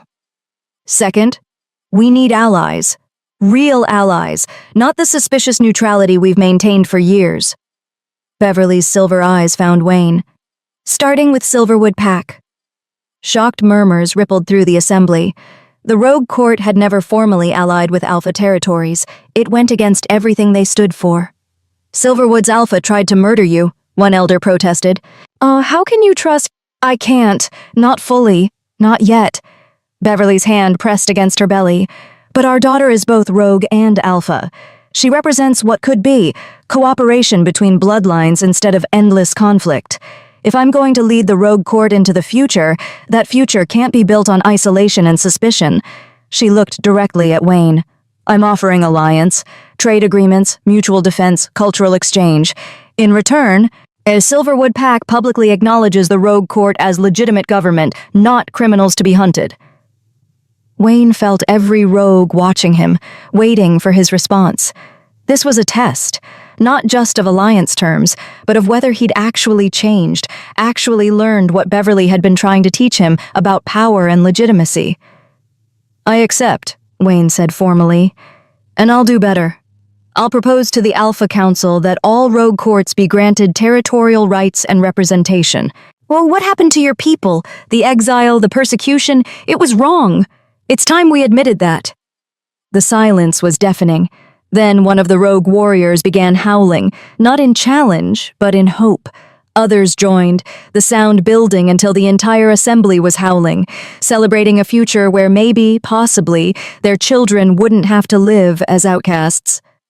Beverly swayed on her feet, exhaustion catching up. Wayne moved forward instinctively, catching her before she fell. "Oh, I've got you," he murmured. For once, Beverly didn't push him away. "I can't do this. Be queen, lead these wolves, raise our daughter, all while—" "You're not doing it alone. I'm here. Your people are here." Wayne helped her sit. "And our daughter. She's going to be so proud of you. You just became queen to save your mother's legacy. That's the kind of strength she'll inherit." Through the bond, Wayne felt Beverly's walls crack slightly. Not breaking. Not yet, but allowing him closer than she had since the execution order. "I still haven't forgiven you," she said quietly. "I know. I'm still angry, still hurt, still remember every moment of those 2 years. I know. But—" Beverly's voice caught. "You came for me. In the Silent Hand compound, when Santiago was going to kill our daughter, you came. Nearly died from paralysis toxin, dragged yourself through tunnels, saved us both. I told you I'd prove myself through actions." Beverly was quiet for a long moment. Then, "You're sleeping in my quarters tonight, not in my bed," she added quickly, "but in the room, close enough that if the baby goes into distress again, you're there to help stabilize the bond." It was the smallest olive branch, barely an offering at all, but through the mate bond, Wayne felt what it really meant. Beverly was willing to try.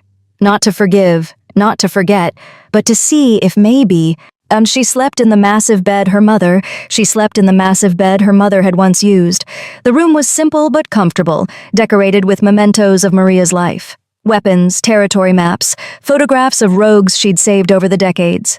Through the bond, Wayne felt Beverly's grief resurface in sleep, her consciousness reliving her mother's death on repeat. And he felt the baby's distress echoing her mother's pain, the hybrid struggling to understand emotions too complex for her undeveloped mind. Wayne reached through the bond carefully, sending calm, steady reassurance, not trying to erase Beverly's grief, but offering anchor against drowning in it. "I'm here," he sent. "You're not alone. Our daughter isn't alone. We'll get through this." Beverly's sleeping form relaxed slightly, the baby's distress easing. Through the bond, Wayne felt his daughter's consciousness recognize him, not as threat anymore, but as presence, stability, something safe in the chaos. It was progress. Hours later, Beverly woke screaming. Wayne was beside her bed in seconds, hands hovering uselessly as she gasped for breath. Nightmare? Contraction. Beverly's face was pale, one hand pressed to her belly. That was a contraction. "You're only 7 months along." "I know what I felt!" Beverly's panic spiked through the bond. The baby, she's coming early." Okay, we stay calm." Wayne's mind raced. "I'll get the healers. You breathe, just breathe." He ran into the hallway, bellowing for medical help. Within minutes, 3 healers descended on Beverly's quarters, examining her with professional efficiency. "False labor," the head healer announced after tense moments. "Stress-induced. The baby's not coming yet, but your body is preparing. You need complete rest for the next 2 months." "I just became queen." "I can't rest for 2 months." "Then you risk premature birth, which could kill both you and the baby." Sigma-alpha hybrids are already high-risk pregnancies. Add in stress, grief, and the magical exposure from the silent hand compound. The healer's expression was grim. "Your Majesty, you need to choose, the crown or your daughter." Beverly's face crumpled. "That's not fair." "No, it's not. But it's reality." The healer began preparing medications. "I'm ordering complete bed rest starting now. Has no stress, no leadership decisions, no anything except growing this baby safely. The rogue court needs its future queen alive." Wayne spoke quietly but firmly. "Let me help. I'll handle day-to-day leadership decisions, coordinate with your advisors, maintain the alliances you established today. You focus on staying healthy." "You're not rogue court. They won't accept." "Then I'll rule as your consort, your mate, acting under your authority while you recover." Wayne knelt beside the bed. "Beverly, please. Let me do this. Let me protect you and our daughter the way I should have been doing all along." Through the bond, Wayne felt her exhaustion, her terror, her desperate need to maintain control warring with her body's demands. "Fine," she finally whispered. "But I approve every major decision. You don't act without consulting me." "Agreed." The healers administered medication that would prevent further contractions, then left strict instructions: complete bed rest, minimal stress, constant monitoring. Wayne pulled the cot beside Beverly's bed, close enough to hold her hand if she reached out. She didn't reach out, but she didn't pull away either when his fingers found hers in the darkness. "Thank you," Beverly said quietly. "Well, for not letting me be stubborn enough to kill our daughter." "You're not going to kill her. You're going to rest, heal, and deliver a healthy hybrid who's going to change everything." Wayne squeezed her hand gently. "And I'm going to make sure you have that chance, even if it means making decisions you'll probably want to murder me for later." Beverly's laugh was weak but genuine. "I already want to murder you. Making stupid leadership choices won't change that." "Fair enough."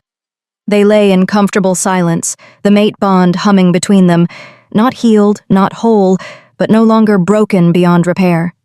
Outside, the rogue court settled into uneasy peace under their new queen's rule, unaware that their queen was currently unconscious from medication, while an alpha she'd tried to destroy protected her rest. And in Beverly's womb, their daughter grew stronger, her consciousness expanding, and already aware she was being fought over by wolves who wanted to use her and protected by parents learning to work together despite everything that had tried to tear them apart. The war wasn't over, but for the first time since the execution order, it felt like maybe, possibly, they might actually survive it. Chapter 9. The New Dawn. 2 months later, Beverly went into labor during a thunderstorm. Wayne felt it through the bond before she did, a sharp spike of pain that had him bolting from the council meeting he'd been leading. He burst into Beverly's quarters to find her doubled over, water broken, face pale with determination and terror. "It's time," she gasped. "She's coming." "I'll get the healers. They're already on their way. I sent word through the pack bonds 5 minutes ago." Beverly's hand found his, gripping tight. "Don't leave, please. I know things are still complicated, but I need you here." "I'm not going anywhere." Wayne helped her to the bed the healers had prepared specifically for this moment. "I'm right here. We're doing this together." The healers arrived in a rush. Nadine from Silverwood, the Rogue Court's best midwives, even specialists Wayne had flown in from neighboring territories. Everyone understood this birth was unprecedented, dangerous, potentially deadly for both mother and child. "Sigma Alpha Hybrid," the lead healer muttered, examining Beverly. "Goddess help us, this is going to be interesting." Labor progressed fast, too fast. Beverly's enhanced healing meant her body adapted quickly, but the baby's dual nature made everything unpredictable. One moment Beverly was handling contractions with gritted teeth, at the next she was screaming as the baby's alpha aura pressed outward, fighting to emerge. "She's too strong," Nadine said, sweat beading her forehead. "She's trying to force her way out. Beverly, you need to coordinate with her. Use your Sigma abilities to calm—" "I'm trying!" Beverly's scream echoed through the room. Through the bond, Wayne felt her panic. The baby was conscious, aware, and terrified of birth. She was fighting the process with power that could tear Beverly apart from the inside. Wayne pressed his forehead to Beverly's, letting the mate bond flare between them. "Baby girl," he said, his voice carrying through their connection to his daughter's consciousness. "I know you're scared. I know this is terrifying, but you need to trust your mother. She's bringing you into the world safely. You have to work with her, not against her." For a heartbeat, nothing changed. Then the baby's consciousness touched his. Curious, cautious, is seeking reassurance from the presence she'd known through the bond since awakening. Safe? The concept was wordless, just emotion. "Safe," Wayne promised. "Your mother and I are here. You're safe." The baby's resistance eased. Beverly gasped as suddenly the contractions aligned with pushes instead of fighting them. "That's it," the head healer encouraged. "She's cooperating now, keep pushing." The birth took 3 more hours, 3 hours of Beverly's screams. It's the baby's consciousness flickering between terror and trust, Wayne holding his mate's hand while feeling every moment of her agony through their bond. Then, finally, a new sound. The baby's first cry split the air, but it wasn't a normal newborn wail. It carried alpha authority and sigma power simultaneously, a sound that made every wolf in the building drop to their knees in instinctive submission. "Goddess preserve us," Nadine breathed, holding the squalling infant. I've never seen—" The baby's eyes opened, revealing irises that shifted between silver and gold. Sigma and Alpha, fully both, exactly as the healer had predicted months ago. "Let me hold her," Beverly gasped, reaching desperately. "Please." Nadine placed the baby in Beverly's arms, and the infant immediately quieted. Her tiny hand wrapped around Beverly's finger, her dual-colored eyes finding her mother's face with awareness no newborn should possess. "Maria," Beverly whispered, as tears streaming. "Her name is Maria. Maria Hull Norris." Wayne's throat tightened. Beverly had given their daughter both their surnames, a declaration that the baby belonged to both Rogue Court and Silverwood Pack, both bloodlines unified in one impossible child. "Can I—" Wayne started, then stopped, uncertain if he had the right to ask. Beverly met his eyes, and through the bond he felt her internal struggle. She was still hurt, still angry, still processing everything he'd done. But their daughter was here, alive, perfect. "Come meet your father," Beverly said quietly, adjusting Maria so Wayne could see her clearly. Wayne approached slowly, barely breathing, and looked down at his daughter for the first time. Maria stared back at him with ancient eyes, her consciousness touching his through the bond with simple question. Safe? The safest you'll ever be, Wayne promised, his voice breaking.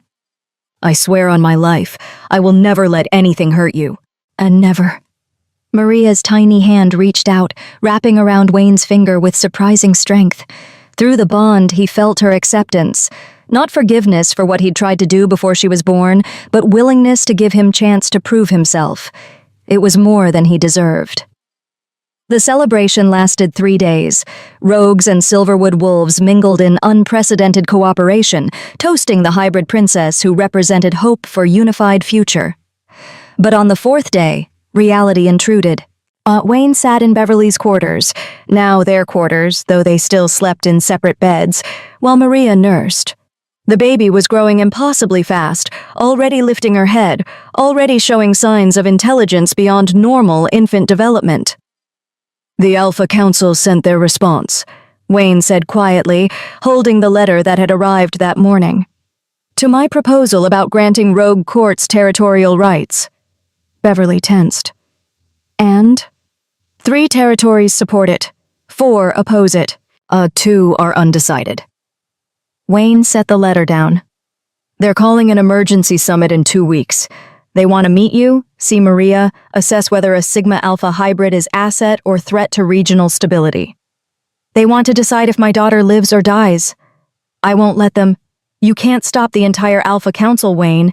If they decide Maria is too dangerous, if they demand she be eliminated for regional security. Beverly's arms tightened around Maria protectively. So we're back where we started. Running, hiding, protecting our daughter from wolves who see her as threat instead of miracle.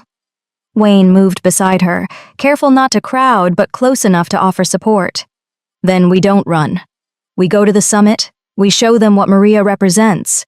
Cooperation, unity, the possibility of something better than centuries of conflict. And if they try to take her? Then I declare war on the entire Alpha Council. Wayne's voice was steel. I'll burn every territory that threatens our daughter. I'll show them why attacking an Alpha King's family is the last mistake they'll ever make. Through the bond, Beverly felt his absolute certainty. He meant every word. You've changed, she said softly. The Wayne I mated 2 years ago would have tried to negotiate, tried to find political solution that kept everyone happy. This Wayne learned that some things are worth fighting for. Whose consequences be damned. Wayne's hand hovered over Maria's head, not quite touching. You taught me that. When you fought 30 rogues to protect children you didn't know, when you destroyed my territory to protect our daughter, when you became queen to honor your mother's legacy. You taught me that real strength means protecting what matters, not maintaining power for its own sake. Beverly was quiet for a long moment. I begged you to investigate, and you begged you to investigate, and you dismissed me. I know. But, Beverly's voice softened. You've been here every day since Maria was born. Changing diapers, taking night shifts when she won't sleep, leading the rogue court with more compassion than some actual rogues. You've proven you've changed. Wayne hardly dared to breathe. Does that mean? It means I'm willing to try. Really try, not just coexist for Maria's sake. Beverly met his eyes. I want to forgive you. I want us to be real mates, real partners, the way we were before everything went wrong. But I need time. Need to trust that this version of you is permanent, not just guilt-driven performance. However long it takes, Wayne said. Oh, I'll prove it every day for the rest of our lives if that's what you need. Maria made a small sound, her dual-colored eyes moving between her parents. Through the bond, Wayne felt his daughter's consciousness assessing, judging, deciding. She approved. Her tiny hand reached out, grabbing both Beverly's finger and Wayne's, pulling their hands together with surprising strength for an infant. Together, the concept filtered through the bond, safe together. Beverly laughed through tears, and Wayne felt hope bloom in his chest for the first time since signing that cursed execution order. They were going to be okay. Not immediately, not easily, but eventually. They were going to be a family. 2 weeks later, they stood before the Alpha Council, 12 territorial leaders assembled to decide Maria's fate. Beverly wore the rogue queen's crown and formal regalia, every inch the powerful Sigma she'd become. Wayne stood beside her in silverwood colors, alpha authority radiating from his frame. Between them, Maria rested in a specially designed carrier that allowed both parents to maintain physical contact. The baby watched the proceedings with unnerving intelligence, her eyes shifting between silver and gold as she assessed each council member. "This is unprecedented," Alpha Gilbert Story spoke first, his expression troubled. "A Sigma-Alpha hybrid with consciousness from birth, displaying power that rivals adult wolves. And the council must consider whether such a being threatens the natural order." "Natural order?" Beverly's voice cut like a blade. "The natural order that says some wolves deserve power while others deserve persecution? The natural order that led to my mother's exile and my kidnapping? That natural order?" "The hierarchy exists for stability. The hierarchy exists to benefit those at the top." Beverly's silver eyes blazed. "My daughter proves there's another way. She's both Sigma and Alpha. I'm both rogue and pack. She represents cooperation, not domination." "Or she represents chaos," another Alpha argued. "If word spreads that Sigma-Alpha hybrids are possible, that the mate bond can transcend traditional rankings, the entire social structure should be questioned," Wayne interrupted. "The social structure that almost cost me my mate and daughter. The structure that drove the rogue courts into hiding. The structure that perpetuates injustice in the name of tradition." He met each council member's eyes in turn. "Maria isn't a threat to stability. She's a mirror showing us everything wrong with how we've been doing things." Silence fell across the chamber. Alpha Clayton Lyons stood. He was the eldest, his territory the most traditional. Everyone expected him to call for Maria's elimination. Instead, he approached slowly, studying the baby with ancient eyes. "May I?" Beverly tensed, but Wayne felt Maria's consciousness reach toward Clayton with curiosity rather than fear. She wasn't afraid of him. Beverly nodded cautiously. Clayton extended one gnarled finger, and Maria grabbed it with both hands. The old Alpha's eyes widened as the baby's power touched his consciousness, not threatening, not dominating, just connecting, offering bond without demanding submission. "Goddess," Clayton breathed. "She's not trying to control. She's trying to understand, to connect." He looked at the assembled council. "I've lived 90 years. I've fought wars, led packs, maintained traditions I believed were sacred. But this child..." He gently disengaged from Maria's grip. "This child shows me what we've lost, what we sacrificed when we prioritized dominance over connection." He returned to his seat. "I vote to grant the rogue courts territorial rights, and I propose we recognize this hybrid as legitimate heir to both her parents' bloodlines. She's not a threat. She's the future we should have been building all along." The vote was close, 7 in favor, 5 opposed. But it was enough. The rogue court gained official recognition. Maria was declared legitimate heir, and most importantly, the council agreed to revisit traditional hierarchy structures, beginning conversations about rank equality that hadn't happened in centuries. It wasn't perfect. It wasn't everything Beverly and Wayne had hoped for, but it was a start.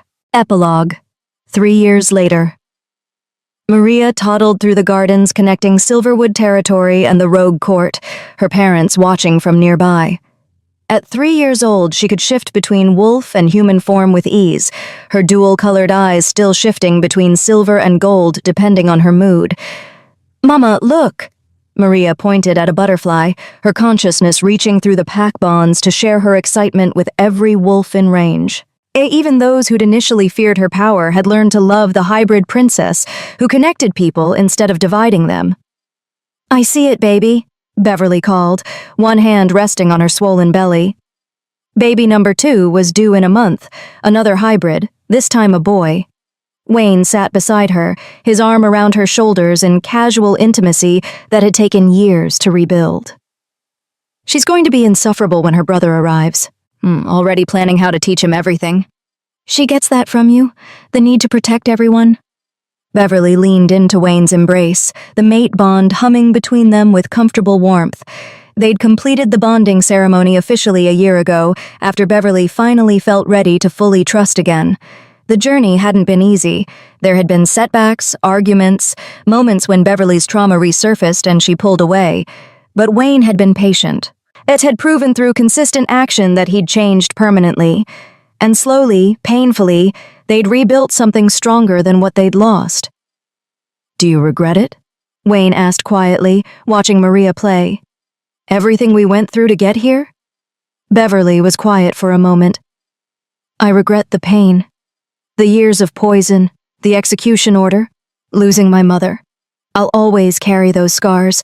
She turned to meet his eyes. "But I don't regret where we ended up. Maria exists because we survived. The Rogue Court has rights because we fought. Wolves across territories are questioning hierarchy because our daughter proved there's another way." She pressed her forehead to his. "So no, I don't regret the journey. Just wish it hadn't hurt so much. I'll spend the rest of my life making up for that hurt." "I know, you already have." Beverly's hand found his. "We're okay now, Wayne. Actually okay. You can stop punishing yourself." Through the bond, Wayne felt her sincerity. She'd forgiven him. Truly, fully. Not just said the words, but meant them in her heart. It was more than he'd ever dared hope for. Maria ran back to them, throwing herself into Beverly's lap with the fearless confidence of a child who'd never known anything but love. "Tell story! Tell story about when you fought bad wolves and saved me!" "Again?" Wayne laughed. "We've told you that story 100 times. Want 100 more?" Maria's eyes glowed silver, her Sigma abilities emerging. Want to know how Mama was strong and brave and made bad grandfather go away forever?" Beverly stroked Maria's hair, looking at Wayne with shared understanding. Their daughter needed to hear the story, needed to understand where she came from, what had been sacrificed to keep her safe. "Okay," Beverly said, "but then nap time." "Promise," Maria lied, because they all knew she'd find some excuse to stay awake. As Beverly began the story, carefully edited for a 3-year-old's ears, Wayne watched his family and marveled at how much had changed. The weak Omega who'd been systematically destroyed was now a powerful queen. The Alpha King who'd nearly murdered his own family was now a father who'd burned the world to protect them. And the baby who'd been hunted before she was even born was now a toddler showing wolves across territories. That connection was stronger than dominance, and that love could transcend rank, that the future didn't have to repeat the past's mistakes. It wasn't the story Wayne had imagined when he'd signed that execution order 3 years ago. It was so much better.